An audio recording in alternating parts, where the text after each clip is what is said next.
Excellent. Well, I want to welcome everybody to today's LSCU virtual advocacy luncheon benefiting the LSCU Federal PAC. I know that typically we are all in Orlando for this luncheon, and unfortunately, thanks to 2020, we couldn't be there. But we are delighted to have a special guest with us to give us insights into what happened back on November 3rd, and I guess continues to happen going into today.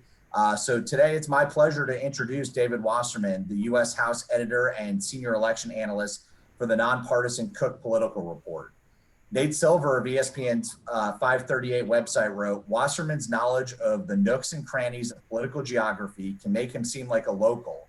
And the Los Angeles Times has called Wasserman whip smart and scrupulously nonpartisan analyst whose numbers nerdum was foretold at a young age. In fall of 2016, David drew praise for his accurate pre-election analysis, including his piece, How Trump Could Win the White House While Losing the Popular Vote, written 2 months before Election Day. David served as an analyst for the NBC News Election Night Decision Desk in 2018, 2016, and 2008, and has appeared on NBC Nightly News, ABC World News, Fox News, CNN, C-SPAN, and NPR. His commentary on elections has also been cited in publications like Politico, the New York Times, the Washington Post, the Wall Street Journal, and USA Today. In March 2019, the University of Chicago awarded David a Pritzker Fellowship to teach a seminar on congressional elections at its nationally renowned Institute of Politics. David is a graduate of the University of Virginia, where he was awarded the Emmerich Wright Outstanding Thesis Prize for his study of congressional redistricting. Please join me in welcoming David Wasserman. Thank you, David. Well, thanks so much, Jared, for that overly generous introduction and for your friendship and for inviting me back.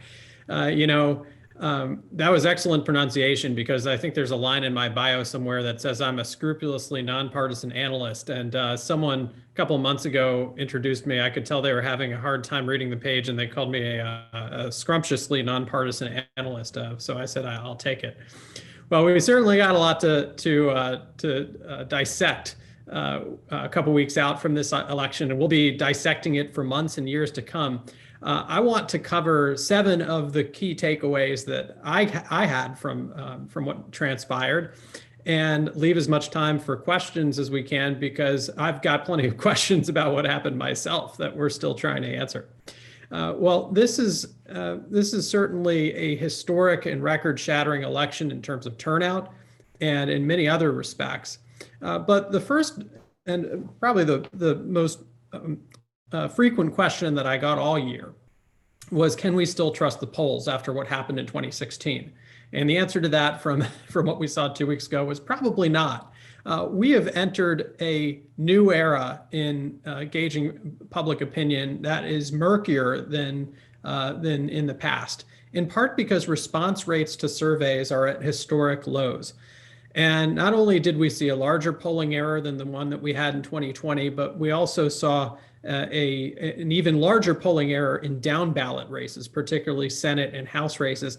And the problem with having such low response rates, 2 or 3 or 4% of people being willing to pick up the phone and actually take a survey, is that we're relying on essentially 2, 3, or 4% of the electorate to model the attitudes of the other 96, 97, or 98%. And over time, the non-response bias that's built in is going to be unsustainable, I believe, for the traditional model of telephone surveys that for many years have been considered by us pundits as the gold standard. We've looked at the major network polls and the major university polls that conduct samples with a random digit dial of telephones plus a cell phone survey as the best polls out there. But I think there are 3 main problems right now. And incidentally, I don't think one of them is the shy Trump voter. There have been a lot of theories out there about how Trump voters might not be willing to tell pollsters their true intentions. Well, we didn't have so much evidence of that in 2016. The poll chart of 2016 on the left, this is the Real Clear Politics average of polls throughout the 2016 campaign on the left and throughout the 2020 campaign on the right. You can see that in the final average in 2016, Hillary Clinton had between a 3 and 4 point lead in polls, and she ended up winning the national popular vote by 2.1. And so that was only about a 1.5 polling error, and it might have not been won at all, because what we know is that late deciders broke disproportionately that year in favor of Donald Trump. And so there wasn't much evidence that Trump supporters back then, even at a time when his favorability was even lower than it is today, were shy about expressing their support. Well, if you look at the poll chart on the right of Trump versus Biden, it was much more stable throughout the year, and Biden had a larger lead than Hillary Clinton did. He ended up with about a little over a 7 point lead in national polls. It's likely that he'll end up winning the popular vote by between 4 and 5 points, I think about 4.5 when we have all the ballots counted. And so that was close to a 3 point polling error. And because we didn't have as many undecided voters, I think that points to a genuine bias in the polls. And there are a couple of reasons I can think of as to why this was. First of all, when we look at the state by state polling error and the fact that we had state level polls that were so off, especially in Florida, Wisconsin, Michigan, Pennsylvania, there's been a clear pattern in the Southeast and the Midwest of polls undersampling working class whites without a college degree, who are disproportionately Trump supporters. And this is less so in Arizona, where we have a more diverse and fast-growing population, where we have younger voters joining the electorate every year who skew against Trump. But we have had this large polling error in states with high proportions of working class whites. The second thing I can think of is that the president's denigration of polls over the course of the last 4 or 5 years has led to his supporters being less and less likely to take polls. And I think this is a vicious cycle that is only likely to continue with the delegitimization of the polls that we've seen after 2020. And then the third dead giveaway as to why the polls might have skewed pundits in the wrong direction was COVID. Now, this is the heat map of COVID cases according to the New York Times on November 3rd, on Election Day. And you can see, of course, the huge surge in Wisconsin that is now, that red is much more widespread today than it was then. But how did this impact public opinion? Well, we noticed throughout 2020 that Joe Biden was enjoying spikes in support in places where COVID cases were surging, whether it was Arizona in the summer, whether it was Wisconsin in the fall, close to the end of the campaign. And at the time, most pundits said, well, look, this is a case of these voters really expressing their disgust with the administration's mishandling of the COVID response. And clearly, as the caseload is getting worse, they're moving over to the Biden column, when in fact, in reality, in the results, there was almost no correlation between a shift towards Democrats from 16 to 20 and a unusually high COVID caseload. So what was going on? Well, I find this theory persuasive, but Democratic voters were simply much more likely to take the virus seriously and to heed the public health guidance of CDC scientists and others and stay home. And as a result, they were more likely to be home to answer surveys. And we saw this play into the non-response bias, and we'll have to be aware of this for the rest of the pandemic, at least as long as polls are taken. Number two, this election result was more a rejection of Trump as the person and Trump's temperament than it was a rejection of Republican policies. Throughout the year, the president was his own worst enemy. Whereas he actually helped Republicans down ballot in several ways, and I'll explain why. Throughout the year, there were numerous points at which this election could have gone down a different course. I'd say at the outset of the pandemic, had the president, rather than kind of passing the buck to governors and state governments, had he said, look, I'm not a scientist, I'm not a doctor, I'm not an epidemiologist, everyone do what the experts say. And by the way, here are a bunch of MAGA masks. That would have been a better approach for him politically than what we saw throughout the year, where Democrats were able to kind of weaponize the inject bleach moment and some of the other greatest hits throughout 2020.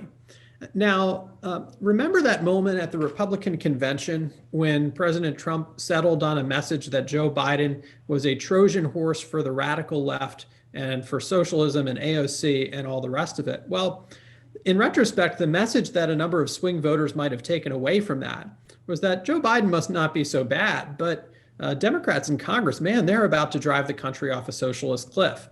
And it was AOC and some of the squad becoming the face of the Democratic Party in Congress that may have ultimately cost Democrats down ballot. If we look at the national popular vote, Joe Biden is ahead by close to 6 million. He's actually on track probably to win the popular vote by about 81 million to 74 million. He was able to flip 5 states, including Wisconsin, Michigan, Pennsylvania, Arizona, and Georgia. He was also able to capture Nebraska's 2nd congressional district. Omaha actually had the largest anti-Trump swing of any electoral college battleground from 2016 to 2020. And so this is a mirror image of the electoral vote count that we had in 2016 when Donald Trump won the White House 306 to 232 in the electoral college. And of course, the president and his campaign team are litigating a variety of states and alleging widespread fraud. The president hopes to be able to take these cases to the Supreme Court, but the Trump legal team is being rejected at pretty much every level right now for bringing frivolous charges without evidence before courts. And the president and his legal team would need to invalidate the results in 3 states to overturn the outcome in the electoral college. Now, I think we are headed for a very ugly next couple weeks with regards to state level certifications and the pressure coming from the Trump inner circle on members of certification boards not to sign off on election results. Ultimately, I think the courts will state very clearly that the outcome of this election was not in doubt. We're talking about margins that are in the 5 digits in the decisive states. Keep in mind that in 2016, Trump won Michigan, Pennsylvania, and Wisconsin by a combined 77,744 votes. Today, Joe Biden's lead in those 3 states is 234,000, 3 times that. And in addition, he's got a 10,000 vote lead or so each in Georgia and Arizona. These are not margins that recounts typically alter, even really in the least. Now, down ballot, we had a different story. If, as the president says, Democrats rigged the election, they didn't do a very good job in the House, where they lost 11 or 12 seats, depending on the outstanding races that remain to be called. And we are still waiting on the results from a couple of contests in California, in New York, in Iowa, where there's a recount. But this was a bad night for Nancy Pelosi in the House, considering that we expected, based on polls, that Democrats would pick up seats in the House, and they ended up losing 11 or 12. Now, it wasn't just Democratic polls that were showing that Democrats would pick up House seats. It was Republican polls that determined where they were spending ad money. And had Republicans known the true state of affairs down ballot, they could have spent in enough races to win House control. That's the irony here. Instead, it looks like Democrats will hang on by a margin of 4 or 5 seats to the majority.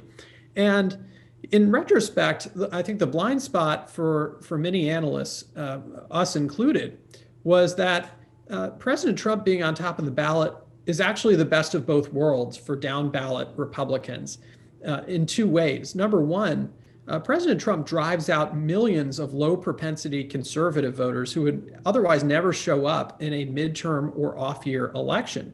And that means that all these Republicans, who a lot of Trump voters view as part of the swamp, quite frankly, were benefiting from a lot of casual conservatives coming to the polls who would never vote for a Democrat. The second reason was that For independent and swing voters, including a lot of suburban women who could not stomach Trump or his temperament,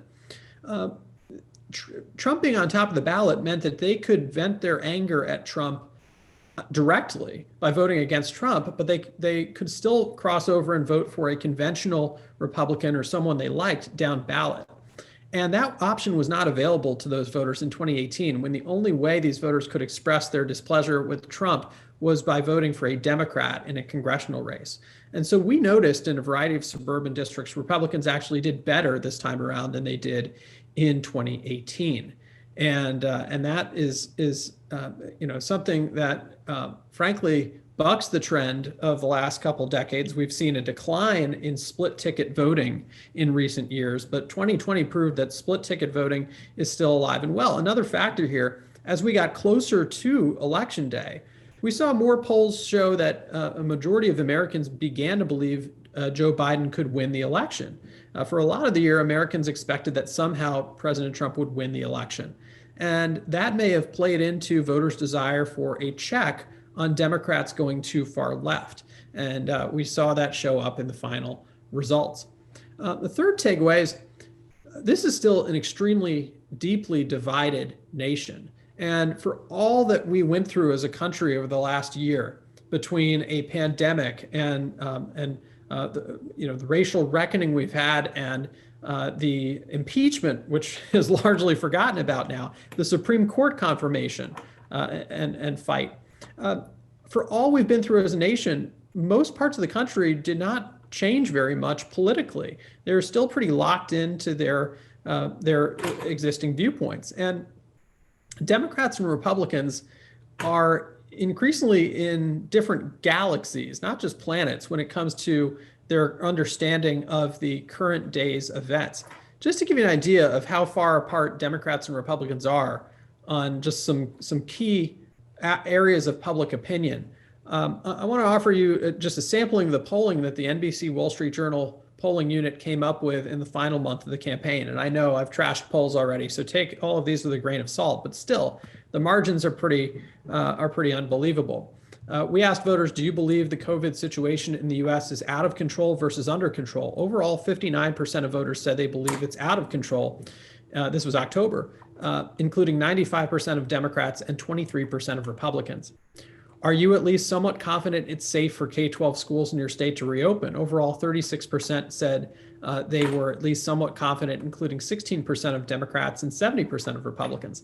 I actually think the polarization of the schools issue and the fact that Donald Trump calling on schools to reopen and Democrats, instinct is to do the opposite or advocate for the opposite of anything that President Trump says. It's led to a lot of school districts that have probably taken the wrong action by closing schools, and some schools that have taken the wrong action by keeping schools open. We'll see. How about, do you trust CDC scientists or President Trump more for information on COVID? Well, 70% overall said they trust CDC scientists more, including, not surprisingly, 97% of Democrats and just 36% of Republicans. Would you describe the state of the nation's economy as excellent or good versus fair or poor? Well, 37% said excellent or good, including 13% of Democrats, but 74% of Republicans. And so, how you viewed the state of the nation's economy really depended on your partisanship. And do you strongly or somewhat support the Black Lives Matter movement? Well, overall, 53% said they at least somewhat supported it, including 89% of Democrats, but 12% of Republicans. And so just night and day on these questions. And this even extended into how Americans voted. The president's constant attacks on voting by mail, I think, backfired just a tiny bit on Republicans' prospects in the presidential race. But it certainly polarized the electorate by people voting by mail versus on election day. Among people who were voting in person before Election Day, according to the Pew Research Center, those voters favored Biden 55-40. Among voters by mail, they favored Biden 69-27. But among voters who voted in person on Election Day, 63-31. We saw this show up in Florida. We saw this show up in Pennsylvania, pretty much everywhere where Democrats had an advantage with the early vote and Trump and Republicans were dominating the election day vote. Now, I could probably talk all day about, we could probably have an open discussion all day long about the ways in which social media has polarized us into kind of closed information loops that reinforce our pre-existing points of view. But I think just as important to point out is the way in which Americans have essentially socially distanced themselves in like-minded communities long before the pandemic broke out. But this has been a trend for the last several decades now, and it illustrates the extent to which Americans have chosen to live in communities where their friends and neighbors agree with their political values, and this makes it this makes the nation's politics really hard to reconcile. A couple of years ago, during a slow news week at the Cook Political Report, I embarked on a study to try and identify which two retail chains were the best predictors of where Democrats and Republicans live and vote.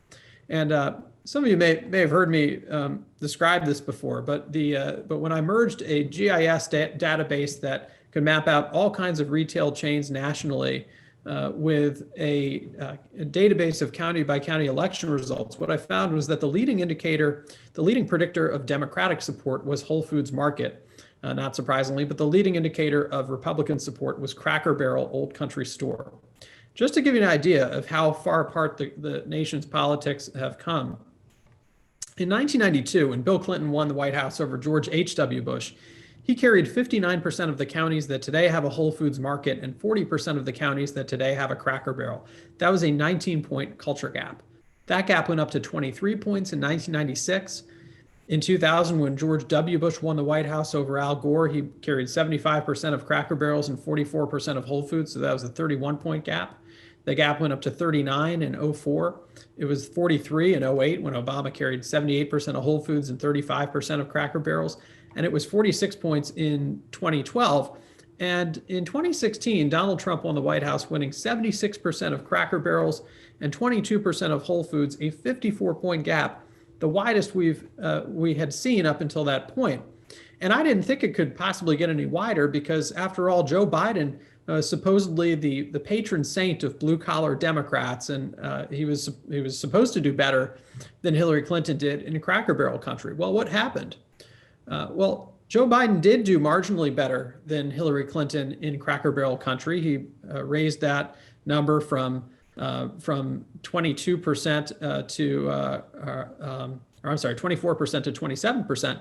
But he did even better. He made even bigger strides in Whole Foods counties. He won 84% of counties with the Whole Foods Market. So that's a 57-point gap, even wider than the one that we had in 2016. Now, sometimes if I'm in front of a more Northeastern audience, I'll get the question, excuse me, David, did you mean Crate and Barrel? I've never heard of Cracker Barrel. So take that for what it's worth as a sign of the bubble mentality plaguing the Democratic Party. But earlier this year, before the pandemic broke out, I was curious whether there were any chains that were on the verge of overtaking Whole Foods and Cracker Barrel as the leading indicators for the 2020s. And when I took this analysis down to the precinct level, what I found out was that indeed, the new highest indexing chain for Democrats is Lululemon Athletica, and the new highest indexing chain for Republicans is the Tractor Supply Company. Now, it's easy to think of this as a proxy for our urban versus rural divide, and in many respects, that's what our political divide has become. But in fact, the leading growth sector for both these chains is the suburbs, and the leading growth consumer for Tractor Supply, which is now up to over 1,900 locations, is not necessarily farmers. It's weekend warriors who live in suburban subdivisions and want to convince their spouse that their riding mower is sexy. But just a word of warning for those of you who are yoga enthusiasts in the crowd, and I know you're out there buying form-fitting attire at Lululemon. There are three things that always tell the truth, and those are small children, drunk people, and yoga pants. So just be warned. All right, now let's get back to the numbers. We had record-shattering turnout in this election, as I mentioned, and we are now likely to see over 159 million votes cast out of 233 million or so eligible voters in the country. And that would be the highest turnout level that we've had in any presidential election since women got the right to vote before 1920. And in fact, when we look at the states that had the highest turnout increases over 2016, they include a number of states in the Southeast: Tennessee, Georgia, Florida. We had Texas saw its raw votes cast increase by about 30%. In Arizona, Utah, Nevada, some of these high growth states in the West, we also saw a big turnout surge. But what was interesting was that it wasn't necessarily correlated with one party doing well. We saw a historic turnout surge for President Trump, and we saw a historic turnout surge against President Trump, quite frankly. And a lot of Democrats' predictions that when more people vote, Democrats win, well, that didn't necessarily pan out. In Texas, Democrats closed the gap, but we also saw a record number of rural Trump voters turn out as well. And clearly in Florida, the margin went in the wrong direction for Democrats, even as a historic number of Floridians voted. One of the reasons why I think Trump was able to beat his expectations when it came to turnout was that the Trump campaign had a robust ground game in place. They were knocking on millions of doors a week, whereas the Biden campaign, wanted to back up its leadership by example by essentially moving to a virtual effort. But what we know from social science is that the most effective way to mobilize voters is still door-to-door, face-to-face outreach. And I think a lot of Democrats are looking in the rearview mirror and wondering why they didn't embark on a door-to-door campaign from a 6-foot distance away from the door, because throughout the year we saw Republicans rack up a sizable voter registration advantage. In Arizona, Florida, North Carolina, and Pennsylvania, the 4 swing states that track registration by party, we saw Republicans out-register Democrats by nearly 2-1. In 2016 and 2012, these numbers had been even.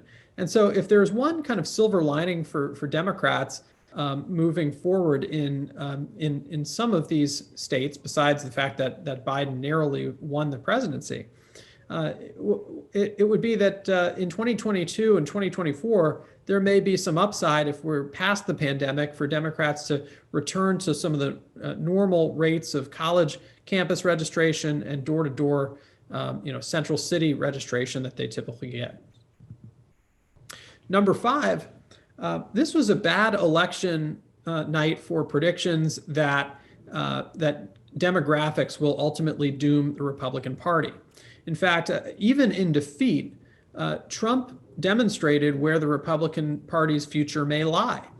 He enjoyed a considerable breakthrough with Hispanic voters who are beginning to vote more like the rest of the country than they used to. And in many ways, this is not much different from the patterns we've seen previously throughout American history, where waves of mass immigration have initially led to a concentration of Democratic support, for example, among Irish Catholics in the early 20th century. But over time, as groups assimilate, they begin to vote more like the rest of the country. And with regard to Hispanic voters, Donald Trump in 2016, his version of Hispanic outreach was essentially to tweet out this photo of himself eating a taco bowl and argue that Trump Tower makes the best taco bowls. And he ran pretty much an English-only campaign that focused on a border wall and had a lot of harsh rhetoric about immigrants and immigration. This time around, he, as opposed to 2016, he did a 180 and he ran a robust Spanish language media campaign. His message to Hispanic voters was more focused on the economy than on immigration. And it was focused on law and order, which resonates with a number of non-white members of law enforcement and their families as well. And I think one major aspect of the Trump message that resonated, particularly with lower income and working class Hispanic voters, was that Democrats are the party of lockdowns. Now, of course, the Trump message did not was untethered from every bit of guidance that the CDC and scientists have given. But nonetheless, some of the places where we saw real shifts towards Trump were in places with a large hospitality sector or a tourism sector, like, for example, Hawaii, where Trump did better than he did in 2016, where there's real economic pain being felt by those on the lower end of the income spectrum. Now, for me, I thought Biden was doing pretty well on election night up until the moment I saw the result from Miami-Dade County, Florida. And I thought, well, Biden's hitting the numbers he needs to in St. Petersburg, in a lot of the senior heavy communities in Florida. But then I saw Miami-Dade, and Hillary Clinton had a 29-point margin in Miami in 2016. And then when I saw the result and realized that Biden only won it by 7, I knew that something had gone terribly awry for Democrats with Cuban American and even non-Cuban Hispanics. And my first thought, the first thing that popped in my head when I saw that result, was this jingle that President Trump's campaign had put in an ad and had spread like wildfire on social media in South Florida. And I had had a few Cuban friends of mine in the Miami area send me this jingle just to let me know that it had been taking off. And so I'm going to play you one ad from President Trump's campaign and one ad from Joe Biden's campaign, both in Spanish, and you can judge for yourself which one was going to be more effective with voters. Ay, ay, ay, ay, por Dios, yo voy a votar por Donald Trump. La buena vida por Trump, la economía por Trump, hazlo por tu familia, latinos por Donald Trump. Ay, ay, ay, ay, por Dios, yo voy a votar por Donald Trump. I'm Donald Trump, and I approve this message.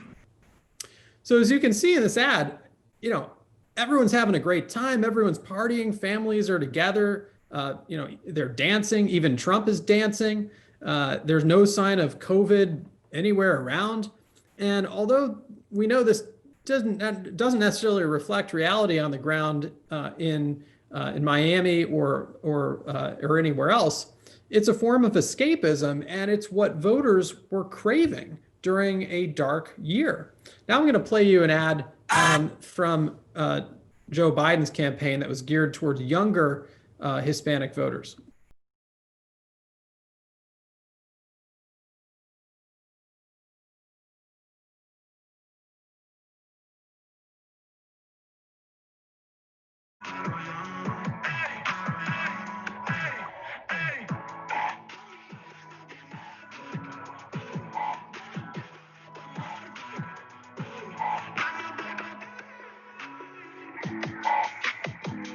I'm Joe Biden, and I approve this message.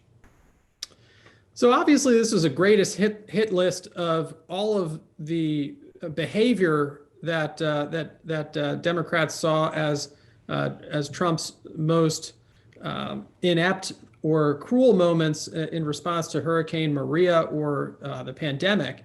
And yet, it's not much different from what voters would have seen on the news.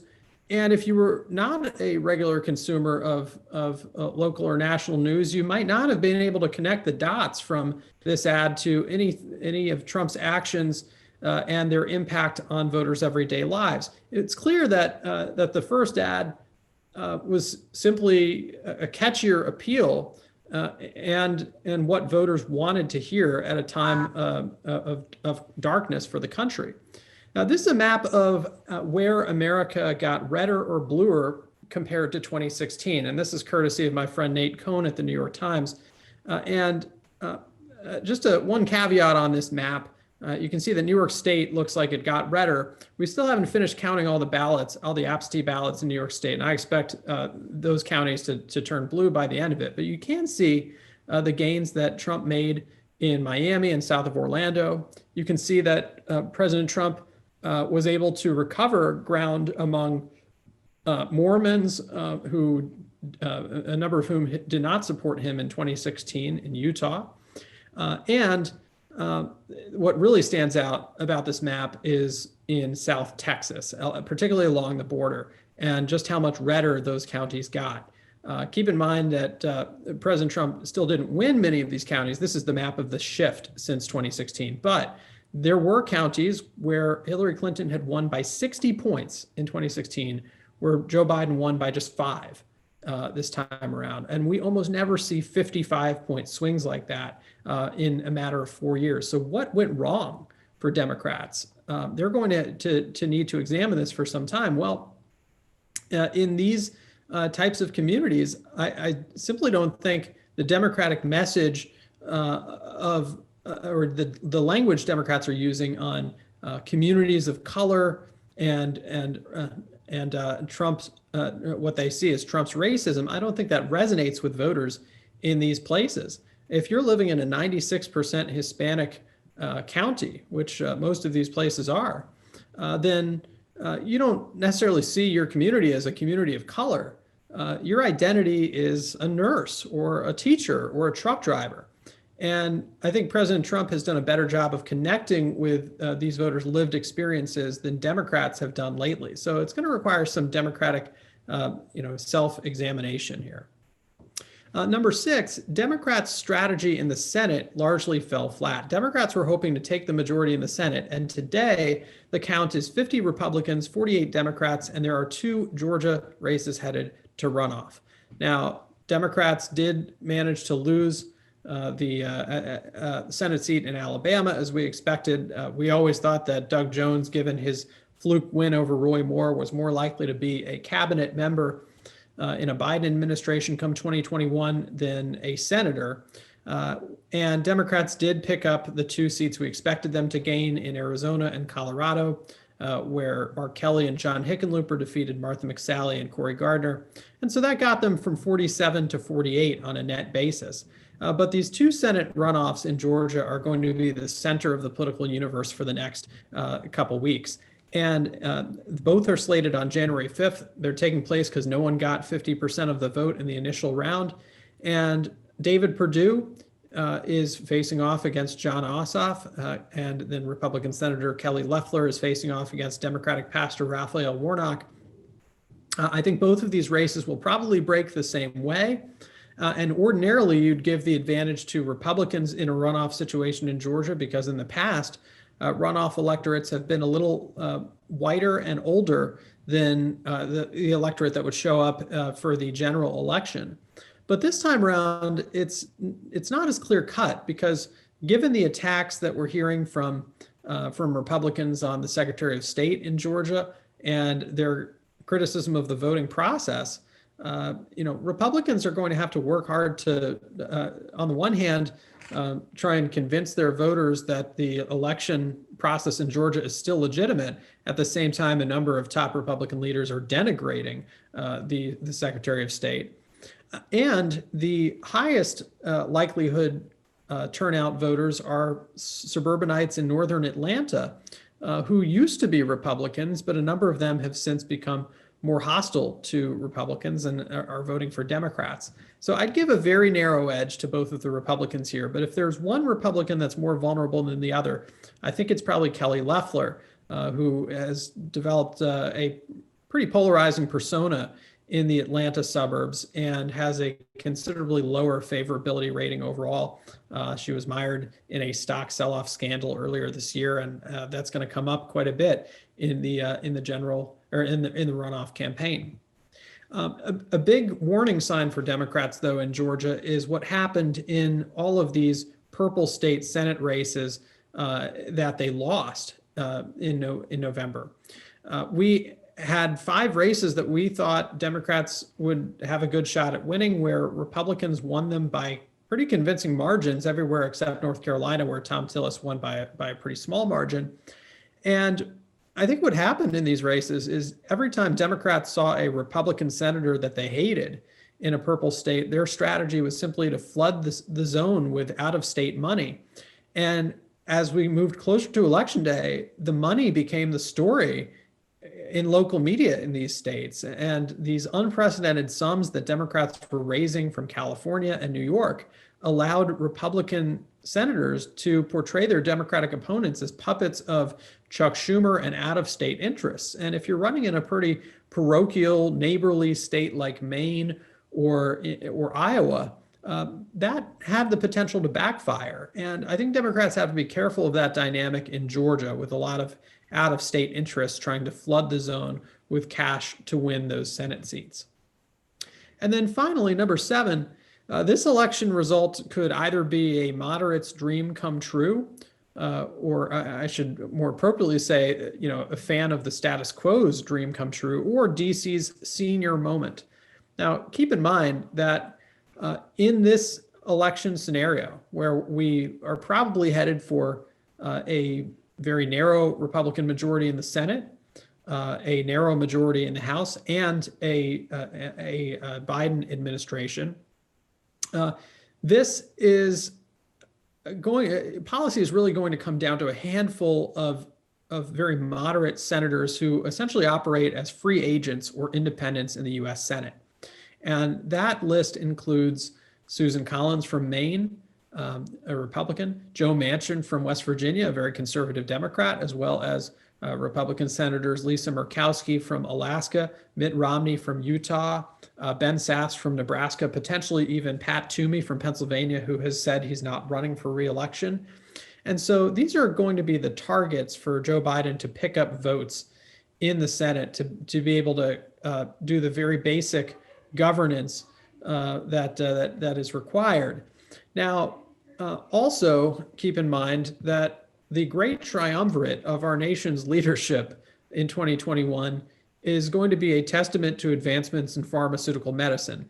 The average age of the Democratic leadership in the House right now is 80 years old. Joe Biden is turning 78 tomorrow. Mitch McConnell is 78. So these are leaders who are close to the ends of their political careers, barring some kind of life extension miracle. But these are leaders who, I'm inclined to say, are a bit more amenable to getting things done than the current partisan polarization in DC would suggest. Do they really want their legacy to be total gridlock, or do they want to get some legislation done before they head out the door? In the case of Pelosi, I think she's only really signed up for one final term in the House before potentially resigning at some point this term and giving leadership, or trying to pass leadership on to a much younger generation. Joe Biden enters the White House with more experience in the Senate than anyone by far who's become president. He's got more relationships with world leaders, and he's someone who is probably not going to run for a second term, which frees him a bit from the typical pressures, electoral pressures of running for re-election. He also has had a productive working relationship in the past with Mitch McConnell, as opposed to Harry Reid and Chuck Schumer. It was Biden and McConnell who hammered out a tax deal in the middle of the Obama administration. And I think we might see a more productive behind-the-scenes relationship between the two of them than we would have seen from McConnell and other Democrats. So what's on the policy horizon? Well, it's likely on day one that we'll see the Biden administration reverse Trump's reversal of Obama-era executive orders on everything from energy to the environment and financial sector regulations. We are likely to see the administration rejoin the Paris Climate Accords and the WHO and take on a larger role in the worldwide COVAX initiative. We're likely to see some large stimulus or COVID relief bill, a CARES 2 bill, either in the lame duck session, which I'm kind of less optimistic about, or in the very early stages of 2021. I think it's likely we'll see the Biden administration reinstate DACA and reopen trade, roll back a lot of the tariffs that have become such controversial policy points during the Trump years. We're just going to have to wait and see when it comes to a large infrastructure package of the kind that eluded the Trump administration. But I do think there could be some support for it if one or two Republicans are willing to come across the aisle and work towards a large spending package. We could see some progress made on surprise medical billing. I don't think it's at all likely we'll see large-scale climate or immigration legislation, considering that these issues are absolute non-starters in Republican primary situations, and that the bias of the Senate is towards smaller and more energy-producing states. I also don't think that this election scenario allows for the Biden administration to pursue a public option for the Affordable Care Act. We're, if anything, likely to see much more funding for rural hospitals and for community health centers in a CARES 2 bill, rather than any large-scale structural changes to Obamacare. And we're also not likely to see a large corporate tax increase. This is, something that Democrats have campaigned on, but the ideological bent of the Republican senators who are part of that gang of 5 or 6 decisive people that I've been talking about, their bias is more towards low taxes and free markets. And so I don't think that's especially likely. I'm going to stop there and open up the floor to any questions you may have, because I know I've probably covered a lot of ground. Well, David, thank you. We do have a few questions in the chat before I open it up to see if there's anyone that verbally wants to ask one. The first question we had is there anything to all the challenges that they're discussing, whether it be about the fraud, Dominion, et cetera? I think I know what your answer is going to be there, but what are your thoughts on that? Yeah, look, in politics, as in life, sometimes you win some and sometimes you lose some. And, if your kid, loses a soccer game or loses anything at school, your inclination is not to encourage their pouting or disregard for the result. It's to congratulate the winner. And it's pretty clear at this point that Biden's margins in these states, in these decisive states, are comparable to the margins that Trump had in his decisive states in 2016. The results across the constellation of counties in each state are consistent with the results that we've seen in past years, with a very modest shift towards Joe Biden. We have not seen any evidence of widespread fraud or dead people voting, and courts are not likely to look kindly upon the kinds of sore loser lawsuits that are being filed. So, one way or another, this result will ultimately become clear, either through certifications, which is kind of the first step in this process, and we're going to see more states certify election results in the next week before Thanksgiving, or through the courts. The question is how much of the country really will believe in the election outcome at a time when you have the outgoing president in an unprecedented way attempting to delegitimize the result. And the result could be that real and lasting damage occurs to our political institutions. Thank you. Next question I had was, do you think that the Democrats will try to add justices to the Supreme Court, add Puerto Rico and Washington as states, or offer citizenship to currently undocumented immigrants? And if you do you think it'll be successful? Yeah, these initiatives are going nowhere, and I think they've always been a slightly more kind of boogeymen of the right than actual policy possibilities. But especially now that the Senate is either going to be deadlocked or have a small Republican majority. First of all, you're not going to see support in the Senate for ending the filibuster, even if Democrats win the Georgia runoffs. Consider that Joe Manchin, a Democrat from West Virginia, has said that under no circumstances will he vote to end the filibuster. So the votes are not there to allow the Senate to, kind of ramrod through major changes to the way that politics operates or that states are represented. Thank you. What do you feel the future of the Electoral College is? We've seen, obviously, in this election, the popular vote in the Electoral College are going to be symbiotic. But what about, we saw with Gore and then again with Hillary Clinton. So what do you think the future of the Electoral College is? Yeah, I got this question a lot throughout 2016, and I would not hold your breath for anything to change with respect to the Electoral College.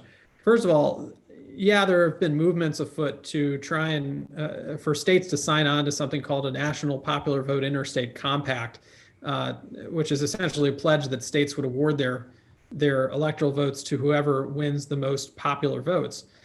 First of all, we don't have a central election authority in this country that declares who has won or lost the popular vote.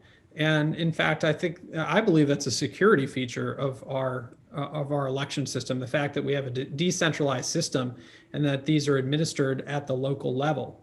By the way, I think we all owe a huge debt of gratitude to the nation's 500,000 plus election administrators and poll workers who heroically conducted a pretty smooth election amid record turnout and a global pandemic.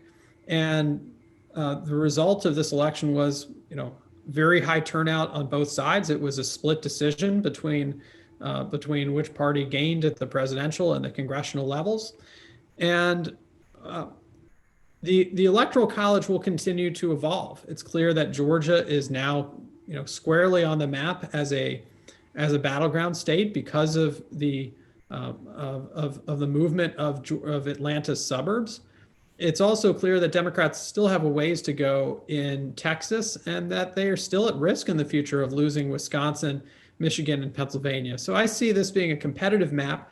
It's clear that the Electoral College still offers Republicans a slight advantage because we're likely to see Biden win the popular vote by 4.5. But the tipping point state in this election in the Electoral College was Wisconsin, and Biden is on track to win Wisconsin by 0.6. So that's about a 4-point differential, and it is a continued warning sign for Democrats in years ahead. Thank you. Do you think anything gets done on student debt relief? Been a lot of talk about that, and something that is a popular talking point. So do you think anything gets done there? It's possible we could see some changes to that policy via executive action and who Biden decides to appoint to relevant government agencies and how they handle student debt. But I don't think you'll see sweeping changes through legislative action. I think politically, the big problem for Democrats when it comes to forgiveness of student loans is that it's pretty easy for Republicans to find examples of parents who have saved and scrimped for decades to send their kids to college and have foregone vacations to allow the first in their family a college education, and for Democrats to say that other students' loans would be forgiven. I think becomes a huge messaging problem with those voters. Thank you. Where do you see the squad fitting into everything? They're kind of the popular group there for a lot of the far left folks. Yeah, I find it pretty ironic that the members of the squad after this election were trying to critique Democrats in swing districts on having poor campaign strategy. The squad comes from some of the most democratic districts in the country, the most progressive activist places in America. These are places that bear no resemblance to the politics of the swing districts that make the difference between one party being in the majority and minority. It's pretty clear from the results I saw at the congressional district level that moderation still plays very well in swing districts. This is still a case where you can appeal to a broader cross section of the electorate by being in the middle than you can by taking an extreme side. Some of the most progressive candidates who were running in swing districts fell flat on their face.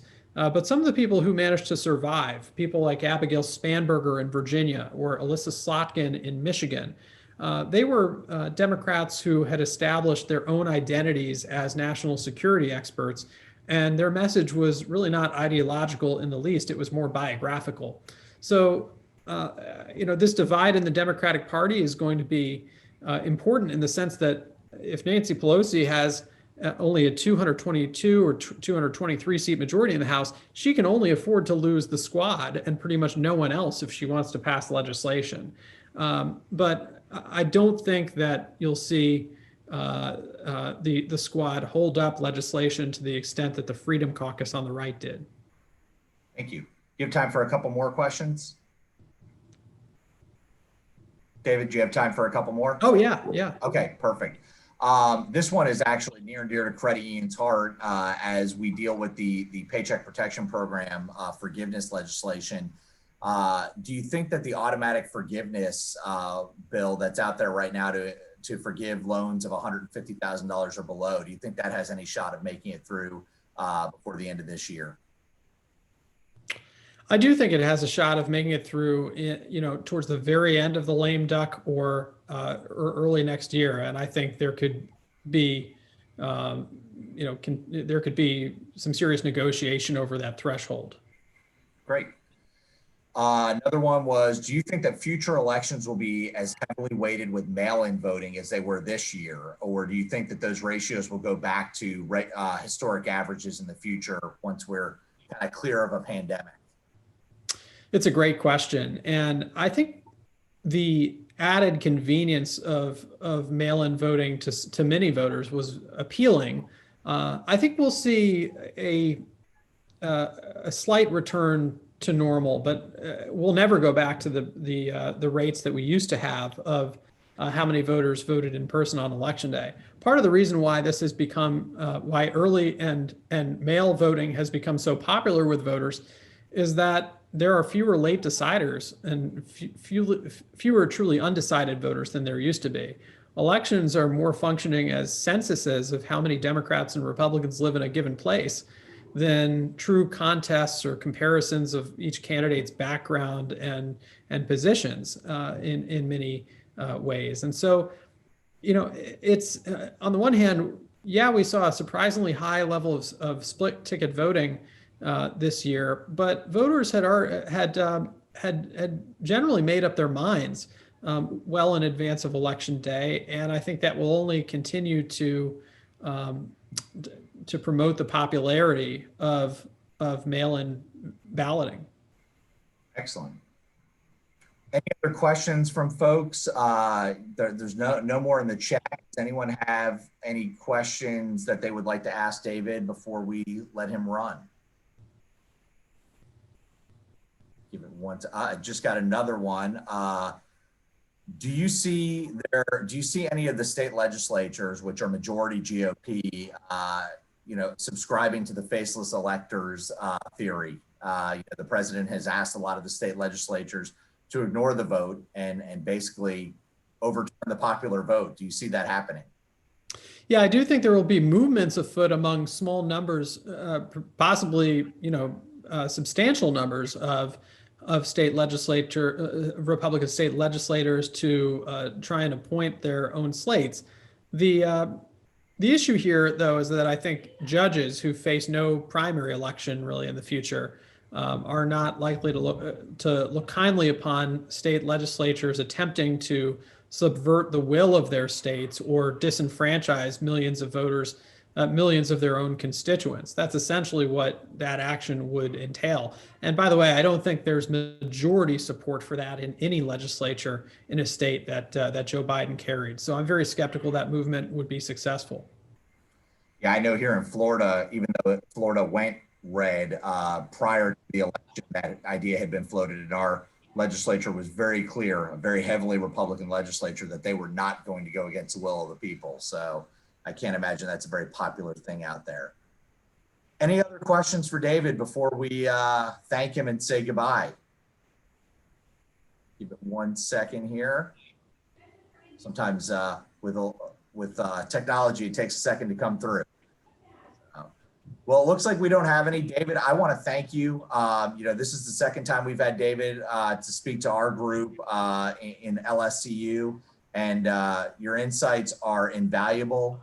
They're awesome. I will say one of my teammates pointed out to me that our Lululemon store is actually right next door to the Whole Foods here in Tallahassee. So that tells you a lot about Leon County, the one blue spot in the sea of red in the panhandle of Florida.